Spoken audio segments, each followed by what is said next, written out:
What's happening, everybody? Indie Animal J, back as always with my partner Ruger SR40C. What's up, boy?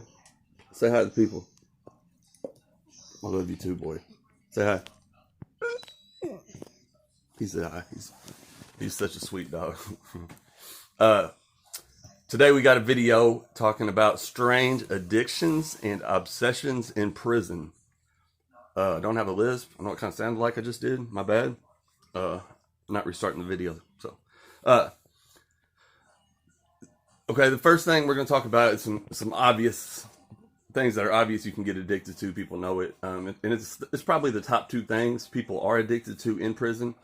And I don't know which one takes the lead, but Suboxone and K2 are definitely the top two things that I've seen people addicted to in prison. That shit is more readily available than cigarettes, weed, and any other drug. It's the shit's fucking everywhere. It's insane. And the reason being is, the Suboxone especially is so easy to get in because it's a strip. You know what I mean? It's paper, really less than paper thin. It's so small. If you don't know what a Suboxone strip looks like, it's maybe an inch by a half inch, if that, probably 3/4 by half inch. And it's just a little like orange, transparent kind of looking strip that dissolves under your tongue or dissolves in water, and people snort it. And people aren't taking a whole strip; they're taking 1/16. Okay, these strips cost $10 on the street. They're cutting these into 16 pieces, and a 16th is going for $5. So if you add that up, that's what, $80 for a strip. And some places they'll go for more than that. They'll go for I've seen them go for $200 a strip when there was droughts. My second bid in prison was for a year and a half, on a possession charge. And I only went probably 10 days in that year and a half without taking Suboxone. And that was the first time I was introduced to it. I was hooked on that for sure. I actually took Suboxone home with me, which is fucked up. Anyway, you can get any drug in prison. I've seen everything: cocaine, meth, methadone, all prescription pills, Roxy's, Oxys, Perks, Tabs, Xannies, Klonopins, you name it. I've seen it. But we're going to talk about some other pills that people get addicted to that are like non-narcotic. The first one, I haven't really heard anything about this pill since I was in prison in 2008. On my first bid, it was Artane, and it replaced some chemical in your brain. And a few people got that, and they said it was like an acid high. I never took it, but people were I've seen people fight over getting these pills. That's all they would talk about. Oh, we're doing Artane tonight. We're doing Artane. I don't know exactly what the pill's for. I know that's what it was called, and I know they took a lot of them. They got fucked up. The second pill we're going to talk about is it was called Clonidine, and it was like a blood pressure pill. I took it one time, and it makes you tired as fuck. It lowers your blood pressure.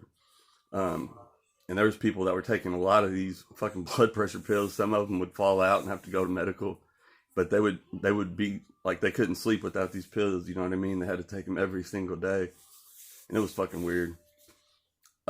Another one, this pill was not really well known at the time. I guess there's kind of an epidemic with it now, but it is Neurontin, also known as gabapentin or whatever. Call him Johnny's. I don't know what all else, but a lot of people got these because they were prescribed for so many different things. People would save these up and take them, and then they would get addicted to these as well, where they couldn't sleep without them. You know what I mean? Like, started off going for like 50 cents a piece, and then they were going for $2, $3. It was crazy.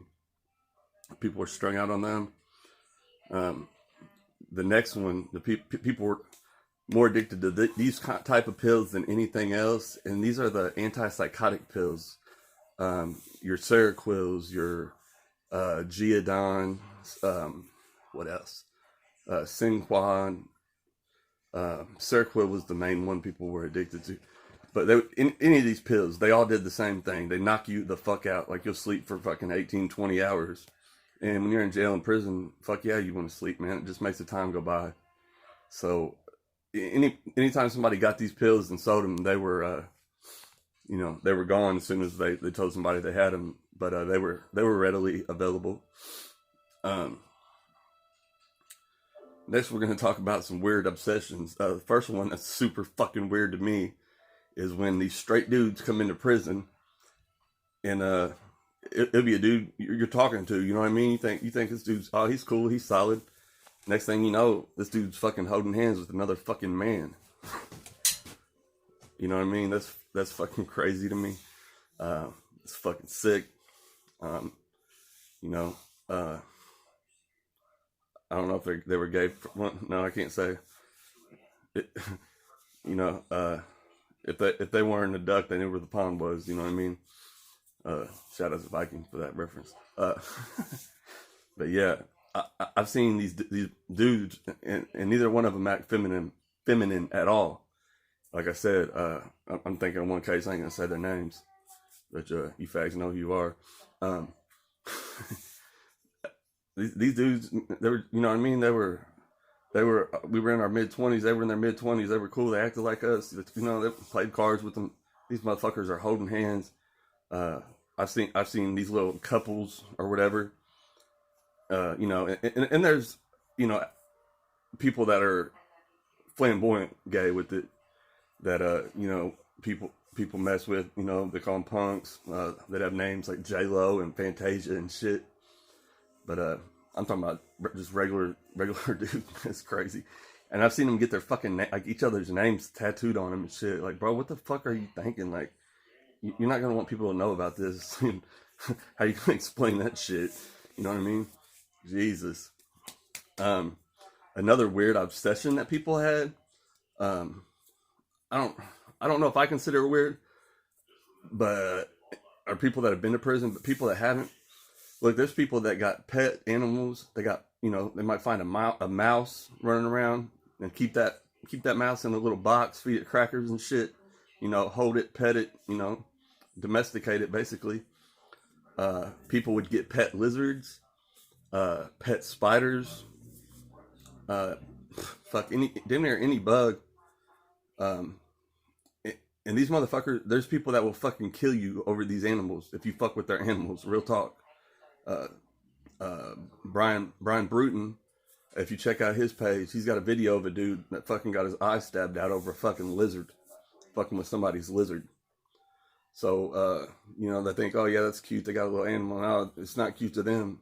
That's like their family, and they will take your life over that shit. And, you know, I don't think that's socially acceptable. I don't think that's normal. You know, I know it's not, but, shit's crazy, man. People got addicted to the strangest things and obsessed with the strangest things, like being obsessed with their boy, being obsessed with their animals, and it's to the level that they will kill you for it. You know what I mean? It's not a fucking game. You know, people get obsessed with getting tattoos. They might come in with a couple. Next thing you know, they got their whole fucking head blasted, face blasted. You know, it looks like they got a shirt on. I love tattoos. I got my sleeves in prison. You know, I don't see nothing wrong with that. I'm just saying that something, you know, people, they obsess over. You know what I mean? You gotta have more tattoos. Gotta have more tattoos. I'm trying to think of some other little things. I apologize for the content of my videos. I record off my phone. I don't have a laptop. I'm not selling 500 bricks a week like some of these other prison YouTubers. You know, I know who I'm fucking talking about. But, you know, I don't have a whole lot of subscribers. The ones I got, man, are cool as fuck, and I do appreciate each and every one of you. I honestly do. I reply to every comment, except for the negative comments. Obviously, I'm not gonna even start with them because I'll end up getting real fucking mad. I didn't send one person my address, but you know, all of a sudden his comments and shit disappeared. There's a lot of punks out there and shit. I can't really think anything else. Put it in the comment section, man. If you know some other weird shit people were addicted to in prison. Smash that like button for me, please. Subscribe to me if you're not subscribed. I try to keep it real with everybody all the time. You know, I just thought of this video on top of my head, kind of. So, it is what it is. I know it's not the best video, but I just wanted to get something out there for y'all. I appreciate each and every one of y'all. Much love. Indie Animal J. I'm out.